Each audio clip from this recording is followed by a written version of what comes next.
পদক্ষেপ থাকবে? কোনো কাজ আমি আর করবো না, আজকে শেষ।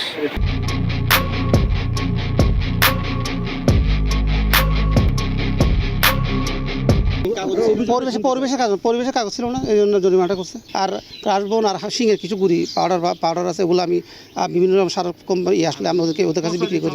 কাউন্সিলর ও জন্ম নিবন্ধন সহকারে সিল নকল করে ভুয়া জন্ম নিবন্ধন সনদ তৈরি করছে একটি স্টুডিও। এমন অভিযোগে জেলা প্রশাসনের অভিযান পরিচালনা করে চট্টগ্রাম নগরীর কলসিদিঘির পাড়ে তানভীর স্টুডিওতে। দোকান তল্লাশি করে পাওয়া যায় প্রিন্ট করা নকল জন্ম নিবন্ধন সনদ।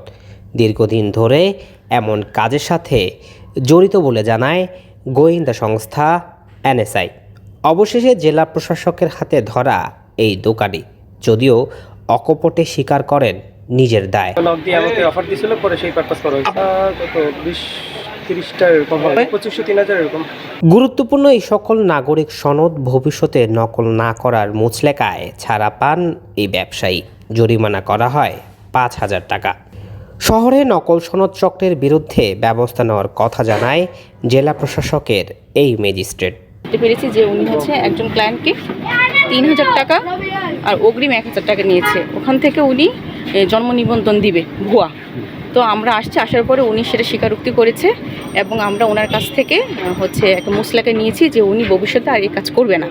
এবং প্রথমত হচ্ছে আমরা জরিমানা করেছি এবং জন্ম ও মৃত্যু নিবন্ধন আইন 2004 এর 7 ক ধারা উনি লঙ্ঘন করেছে এবং 21 ধারায় হচ্ছে ওনাকে আমরা 5,000 টাকা জরিমানা করেছি, যেটা হচ্ছে ওই আইনের সর্বোচ্চ জরিমানা ছিল।